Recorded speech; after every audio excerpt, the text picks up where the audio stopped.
Bonjour à tous, nous voici de retour car j'ai retrouvé une petite pépite justement dans un des articles du Voile d'Isis de 1911 toujours. C'est un article éditorial qui est pas forcément signé, enfin en tout cas juste par le journaliste de l'époque, mais qui parle de la conférence de Papus qui a été donnée le 23 novembre 1911. Et justement, je voulais vous lire ça, j'ai parcouru très rapidement ces lignes, alors ça reste très très court, mais c'est quand même vachement sympa parce que déjà ça parle d'un événement quand même, où ces hauts personnages ont été présents, parce qu'il y a Papus, mais il y a d'autres personnes. Donc on va le découvrir ensemble, je mettrai un petit disclaimer au cas où au début, enfin pas un disclaimer, mais une petite note si je trouve des choses en parcours. Mais sinon, on va attaquer tout de suite et franchement, je suis ravie de vous lire ça, car ça nous immerge vraiment dans ce monde de 1911.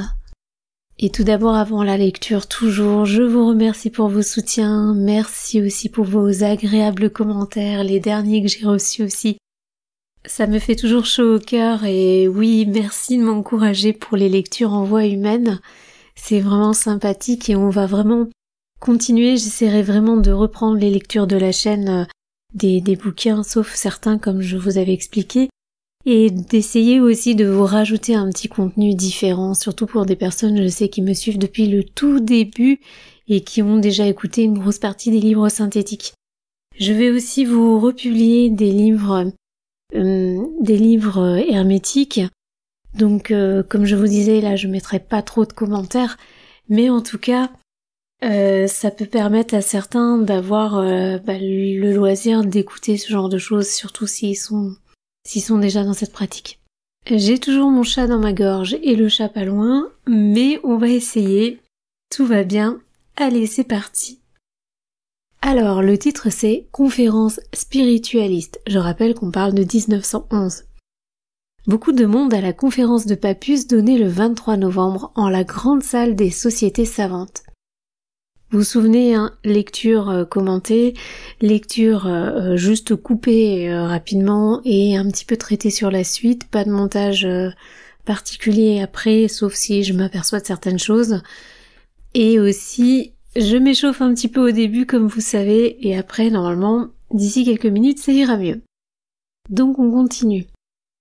Il est vrai que le programme était fait pour attirer l'attention de la société d'élite qui accourt tous les mois écouter la parole amicale du maître. Et oui, il l'appelait le maître. C'était quand même Papus, c'était pas rien, Dans la salle, un piano, plusieurs pupitres, donnent un frisson précurseur de l'orchestration accompagnant la musique archéométrique de Saint-Yves d'Alvèdre. Le brouhaha des conversations trouble le silence jusqu'à l'entrée des musiciens, puis Papus paraît sur la scène et tout le monde devient attentif.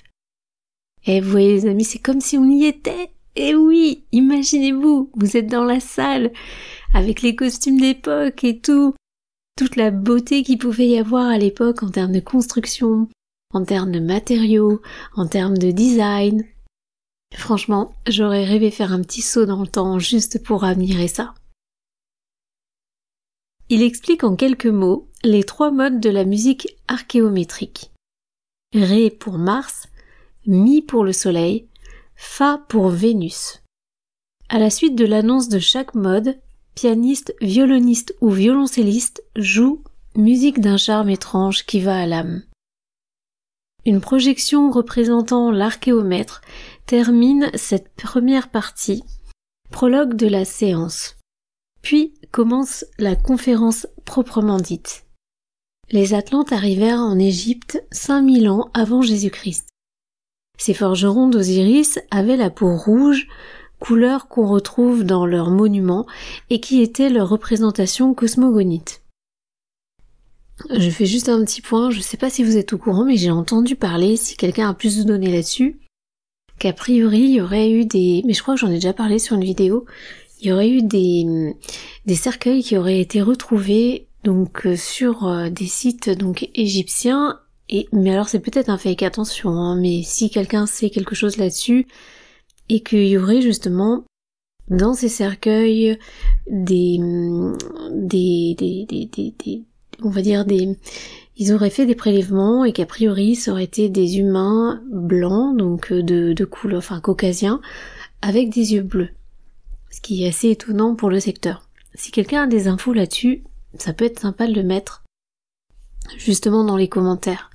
Une personne a parlé justement de faire un Facebook où les gens pourraient parler entre eux de ces sujets, pourquoi pas. Au moment on aura un peu plus d'abonnés, parce qu'au début il risque pas d'y avoir grand monde, mais pourquoi pas. Donc, le texte, on continue. Ce qu'étaient les Atlantes auparavant est du domaine archéométrique. Ils s'installèrent en créant leur roi et formèrent 3 groupes. Les Memphites occupèrent Memphis, les Thébains, Thèbes, les Saïcites, Saïs, entre parenthèses, projection des races. La grande époque de l'histoire d'Égypte fut l'invasion des Jaunes venus d'Asie à la 15e dynastie. Ces pasteurs restèrent 1000 ans en Égypte, puis cette dernière fut reconquise par ses possesseurs, les Égyptiens. Pareil, je vous rappelle que c'est un texte de 1911, donc j'espère qu'au niveau des termes, là j'ai pas corrigé, mais j'espère que, j'aurais dû, j'espère que je vais pas avoir de soucis. Mais en fait, ça m'ennuie de toujours corriger les textes parce que voilà, c'était à l'époque, donc ils écrivaient pas comme aujourd'hui. Ces pasteurs restèrent 1000 ans en Égypte, puis cette dernière fut reconquise par ses possesseurs, les Égyptiens. L'orateur parle ensuite de l'invasion des Isos, entre parenthèses, Abraham, Krishna, alors Phoui. 1300 avant Jésus-Christ, de Moïse en Égypte et Morphée en Grèce, etc. Puis il aborde le sujet des grands mystères de l'instruction permettant à tout homme libre, après avoir passé par plusieurs degrés initiatiques, d'être en communication avec l'invisible. Le temple, il met ça en italique, donnait l'instruction gratuite. L'éducation pourvoyait à tous les besoins de ceux qui pouvaient le représenter dans la vie. Les prêtres s'y initiaient. La pyramide était un tombeau gardant la momie prête à renaître. Vous avez vu, c'est intéressant. La pyramide était un tombeau gardant la momie prête à renaître. Alors est-ce qu'il a donné des détails à cette époque? Ça aurait pu être sympathique. Pappus définit le temple qui nous avait longtemps caché ses mystères. Il nous explique comment il était bâti. Quelles étaient ses dispositions intérieures, les cours des profanes, hypostyles, salle du sanctuaire et des mystères, le tout accompagné de projections. Il termine après quelques minutes d'entracte par une étude de l'initié, législateur dressé par une instruction spéciale demandant bonne santé, courage physique, moral et cérébral, spirituel, entre parenthèses, Dvija en hindou, puis une petite séance de psychométrie avec sujet. Termine sur son front les objets qu'on lui... termine la soirée, Donc je vais relire cette petite partie parce que c'était bizarre. Il termine, après quelques minutes d'entracte, par une étude de l'initié, législateur dressé par une instruction spéciale demandant bonne santé, courage physique, moral, cérébral, spirituel, puis une petite séance de psychométrie avec sujet. Termine la soirée. Alors a priori je pense qu'il devait faire une petite méditation, une petite évocation, et une petite induction, si ça se trouve. C'est un petit peu, pourquoi pas, il en avait la possibilité en tout cas. Ensuite, il est écrit « Le psychomètre, Madame Lénie Féniès, appuie sur son front les objets qu'on lui présente, en explique la provenance, le chemin qu'ils ont parcouru, par qui ils ont été touchés, leur alliage, etc.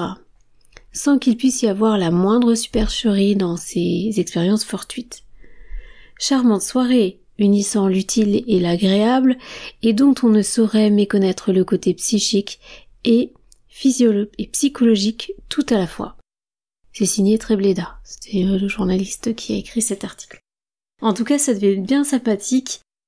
On voit quand même qu'on est dans une époque aussi où vous voyez, comme le spiritisme ou d'autres choses, il y a besoin de démontrer les choses puisqu'il finit quand même par un cas pratique, même si aujourd'hui ça se fait. Alors c'est pas lui, enfin il va faire lui un cas pratique de méditation, donc ça se pratique aussi, mais je pensais surtout au psychomètre, donc de Madame Lénie Féniez. Donc aujourd'hui on a d'autres termes pour cette application. Mais effectivement, c'est resté et on en entend parler encore dans certains sujets. Donc cette possibilité de récupérer un objet et au toucher, simplement évoquer à qui a appartenu cet objet, d'où il vient, et finalement ce que l'objet a pu voir pendant, si je puis dire, sa durée de vie. Voilà, donc il finissait par ce genre de pratique et ça devait être très très sympathique. On a une petite donnée qui met en dessous du paragraphe, nota bene, la bibliothèque P. Chacornac tient à la disposition de ses nombreux clients le programme des cours de l'école supérieure libre des sciences médicales appliquées et de l'école hermétique, ainsi que les conférences spiritualistes pour 2011 et 1912. Donc surtout, ne ratez pas la prochaine conférence. Ça aurait été génial avec un petit bond dans le temps. Vraiment, ça devait être super. Ce qu'on constate aussi par ce genre de petites annotations, c'est que effectivement, on avait pas mal d'écoles qui enseignaient finalement certaines formes d'initiation, et c'était une époque où finalement c'était plus en valeur. On peut aussi finalement le comprendre, puisque à l'époque, on était au devant de la scène, et il faut pas oublier qu'entre-temps, on a eu nous aussi, en France et sur d'autres pays, certaines guerres, avec à nouveau une traque sur certaines sociétés. Et ce qui peut se comprendre, c'est qu'aujourd'hui, certaines sociétés secrètes ont peut-être choisi de rester plus discrètes, notamment à la suite de ces traques, je pense à la Seconde Guerre mondiale, où effectivement on a peut-être eu ce genre de cas et peut-être même d'autres incidents avant. Voilà, donc c'était pour vous faire découvrir cette petite on va dire, anecdote historique qui était très sympathique. J'espère que ça vous a plu et je reviendrai vers vous, bien entendu, pour d'autres articles. À bientôt!